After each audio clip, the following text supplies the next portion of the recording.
Movie start होती है और हम एलिस को अपने स्कूल में देखते हैं। इस स्कूल में एक टीचर थी, स्टूडेंट्स के कपड़े को स्केल से नजर कर रही थी और जिन्होंने छोटे कपड़े पहने थे उन्हें परिस कर रही थी। जब एलिस अपने क्लास में आती है तो वो देखती है कि मर्फी सेक्स एजुकेशन के बारे में पढ़ा रहा है। मर्फी को गौर पर बहुत ज्यादा भरोसा था, इसलिए वह सभी बच्चों से कहता है कि शादी से पहले सेक्स करना गुनाह है। सेक्स सिर्फ बच्चों को जन्म देने के लिए किया जाता है, बाकी का किया हुआ सेक्स गुनाह है। तो फिर एक स्टूडेंट पूछता है कि मास्टरबेशन करना सही होगा। यह सुनकर मर्फी बोलता है कि तुम बच्चे पैदा नहीं कर सकते तो यह करना भी गॉड के खिलाफ है। क्लास खत्म होने के बाद एरिस अपने दोस्त लोरा से कहती है, तुम्हें पता था कि मास्टरबेशन करना गलत है? लोरा कहती है कि मुझे कोई फर्क नहीं पड़ता। शाम को एरिस अपना कंप्यूटर चला रही थी, तभी उसे एक मेल आता है। जब एरिस अपना मेल चेक करती है तो उसे कुछ लोगों की इंटीमेट होने की कुछ पिक्स नजर आती है। ये सब एलिस कभी नहीं देखी थी, इसलिए उसे यह पिक्स अच्छी लगती हैं। अचानक से उसे एक और इमेज नजर आता है जिसमें एलिस की एज, जेंडर, नेम पूछा जाता है। यह फॉर्म भरने के बाद एलिस से उसका एक पिक मांगा जाता है, इसलिए एलिस अपनी एक फ्रेंड की पिक को अपलोड कर देती है। इसके बाद वह सामने वाला एलिस से गंदी गंदी बात करने लगता है और उसे अपने पैंटी में हाथ डालने के लिए भी कहता है। एलिस ने यह सब कभी भी एक्सपीरियंस नहीं किया था, इसलिए वह ऐसा ही करती है। तभी उसकी मॉम बुला लेती है और एलिस अपना कंप्यूटर बंद करके वहाँ से चली जाती है।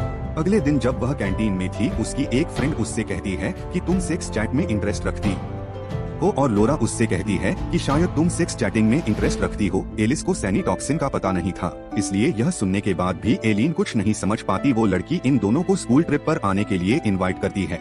उसके जाने के बाद एलिस चॉकलेट के डब्बे को फनी तरीका से चाटने लगती है, इसलिए उसके पास बैठे लड़के हंसने लगते हैं। एलिस जब मिल्क लेने जाती है तब उसे वह लड़की मिलती है जिसकी फोटो एलिस ने कल चैट में अपलोड कर दी थी। इस बात से वह लड़की बहुत गुस्सा थी। एक दिन सभी को स्कूल में गॉड के रूल के बारे में बताया जाता है। यहाँ एलिस का कोई भी बॉयफ्रेंड नहीं है, इसलिए वह यहाँ पर बहुत बुरा फील कर रही थी। वह फादर से मिलती है तो फादर कहते हैं कि गॉड पर भरोसा रखना, वह सब सही करेंगे। एलिस ने अपने फ्रेंड की फोटो को सेक्स चैट में अपलोड कर दी थी, इसकी वजह से उसे बहुत ही बुरा लग रहा था, इसलिए वह बार बार गॉड से इसके लिए माफी मांग रही थी। अगले दिन सभी अपने स्कूल ट्रिप पर निकल जाते हैं। जब यह अपनी ट्रिप पर पहुंचते हैं तो एलिस एक लड़के क्रिश को देखती है और लोरा से पूछती है कि यह कौन है? तो लोरा कहती है कि ये हमारे स्कूल के फुटबॉल टीम का प्लेयर है। क्रिश को देखने के बाद एलिस ऐसा फील कर रही थी कि वह क्रिश को छू रही हो, क्योंकि एलिस को क्रिश पहली नजर में अच्छा लगा था। अब एक लड़की लीना इन्हें इनका रूम दिखाने ले जाती है। दरअसल यह एक ऐसी जगह आए थे जहां पर सब कुछ गॉड के बारे में ही था। अगले दिन मर्फी इन सभी का अलग अलग ग्रुप बनाता है और एलिस को क्रिश के ग्रुप में रख देता है। ये देख के एलिस बहुत ही खुश होती है।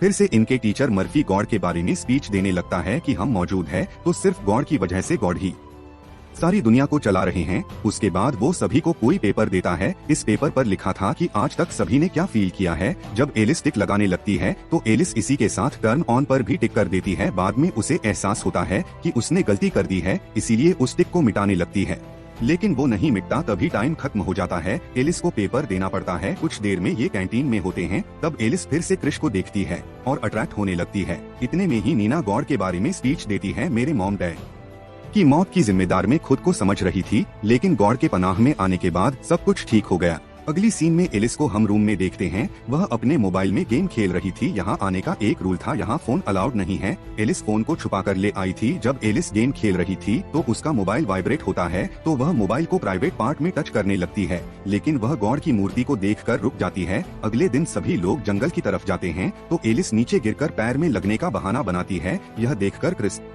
उसे उठाकर चलने लगता है। यह सब एलिस ने जानबूझकर किया था। एक दिन नीना एलिस के रूम में आती है और एलिस के मोबाइल में वाइब्रेशन के कारण उसे पकड़ लेती है और सारी बात फादर मर्फी को बता देती है। मर्फी उसे पनिशमेंट देता है कि उसे सारे जगत की सफाई करनी होगी। उसके बाद एलिस सारे जगत की सफाई करती है। सफाई करते हुए वो मार्फिव के ऑफिस में चली जाती है जहां उसे कंप्यूटर दिखाई देता है, इसलिए एलिस कंप्यूटर ऑन करके फिर से वही चैट ऑन करती है। उसमें सैनिटॉक्सिन वर्ड का मतलब पूछती है, लेकिन तभी वह कंप्यूटर बंद हो जाता है। लेकिन एक दिन क्रिश और एलिस कुछ स्टूडेंट के साथ बैठकर वही बात कर रहे थे। तभी एक लड़की कहती है कि हाल ही में मेरी दादी की डेथ हो गई है, वह मुझसे बहुत प्यार करती थी। यहाँ पर एलिस के पास कोई भी स्टोरी नहीं थी, इसलिए वह कहती है कि मेरा भी डॉग मर गया था। बाद में पता चला कि मेरे ही पड़ोसी ने उसे जहर दे दिया। अगले दिन जब सभी खाना खा रहे थे तब मर्फी आता है और कहता है कि मेरे को ऑफिस में आकर किसने गंदी चैट की। इस बात का जवाब कोई भी नहीं देता, इसलिए मर्फी कहता है कि गॉड सब कुछ देख रहा है। अब मर्फी एलिस को अपने पास बुलाता है, तुमने अपने पेपर में टर्न ऑन क्यों लिखा? एलिस कहती है कि मैंने एक बार ऐसा फील किया। अगले दिन में जब एलिस सफाई कर रही थी तो एक लड़का बेड आकर सारा कचरा नीचे गिरा देता है। तब एलिस कहती है कि आखिर तुम्हें प्रॉब्लम क्या है? ये वही लड़का था जिसकी गर्लफ्रेंड की फोटो को एलिस ने चैट पर अपलोड कर दिया था। बेड कहता ही कि तुम मेरी गर्लफ्रेंड का अफवाह फैला रही हो। एलिस कहती है कि सभी लोग मुझे एक बुरी लड़की समझ रही हैं। ऐसा क्यों है मुझे पता नहीं है, मुझे तो सैनी टॉक्सिन का ही पता नहीं है। तभी वहाँ पर मर्फी आ जाता है और उस लड़की को वहाँ से ले जाता है। उस कचड़े में एलिस को वेड का एक ब्रेसलेट मिलता है जिससे वह अपने पास रख लेती है। नीना को देखती है जो एक लड़के को किस कर रही थी। यह देखकर एलिस बहुत हैरान थी क्योंकि लीना गौड़ को बहुत मानती थी। यह देखकर एलिस भी टर्न ऑन हो जाती है। यह सब बात एलिस लॉरा को बताती है कि उसने नीना को एक लड़के को लोरोफ देते हुए देखा। उससे पहले लॉरा कहती है कि तुम मुझे यह बताओ कि तुम्हारा कुत्ता कब मरा? तो एलिस कहती है कि मैंने यह सिर्फ कहानी बनाई थी। तो लॉरा कहती है कि तुम झूठी हो और नीना के बारे में भी झूठ बोल रही हो। शायद तुमने ही मर्फी के ऑफिस में चैट बॉक्स खोला होगा। अब मैं ऐसे साइको दोस्त के साथ नहीं रह सकती। यह कहकर लॉरा वहाँ से चली जाती है। अगले सीन में एलिस जब सफाई कर रही थी तो उसे आइडिया आता है कि वह वेड के ब्रेसलेट को मर्फी के कंप्यूटर के पास रख देगी। अभी वहाँ पर मर्फी जाता है और अपने कंप्यूटर में एडल्ट मूवी लगाकर मास्टरबेशन करने लगता है। यह सब देखने के बाद एलिस बहुत सॉग्र थी और वो ये देखने के बाद बाहर आ जाती है जहां उसे क्रिस मिलता है। क्रिस उसे परेशान देखकर उससे बात करने लगता है। तभी एलिस अचानक उसे किस करने लगती है। ये देखकर क्रिस कहता है कि इसके लिए गॉड हमें कभी भी माफ नहीं करेंगे और वो यहाँ से भाग जाता है। अगले सीन में सभी बैठकर गाना गा रहे थे। तभी एली वहाँ से सभी से छुपकर निकल जाती है। वहाँ से निकलने के बाद वो एक बार में आती है और वो शराब पीने लगती है। वहाँ पर उसे एक औरत मिलती है। वो औरत एलिस को परेशान देखकर उसकी परेशानी पूछने लगती है। एलिस कहती है कि मैंने टाइटैनिक के 3 सीन देखे हैं, इसलिए गॉड मुझे माफ नहीं करेगा। यह सुनकर वह औरत कहती है कि मैंने भी तुम्हारी उम्र में बहुत गलतियाँ की थी। लोग हमेशा वह दिखाते हैं जो वो नहीं है और हमेशा अपने आप को सही साबित करने की कोशिश करते हैं। और वो औरत से बात करके एलिस को बहुत अच्छा लगता है। अब वापस जाते वक्त एलिस उस औरत से पूछती है कि सैनी टॉक्सिन का मतलब क्या है। यह सुनकर वह औरत हंसते हुए कहती है कि लेकिन समन एस। अब एलिस काफी ज्यादा शॉक थी। अगले सीन में हम फिर से एलिस को देखते हैं जिसके पास लॉरा आती है और एलिस से माफी मांगती है। वो कहती है कि चैट बॉक्स तुमने नहीं, वेड ने खोला था। मर्फी को उसके कंप्यूटर के पास वेड का ब्रेसलेट मिला है। साथ ही लॉरा कहती है कि वेड एक गे है जो कि तुम्हें फंसाने के लिए ये अफवाह फैलाई होगी।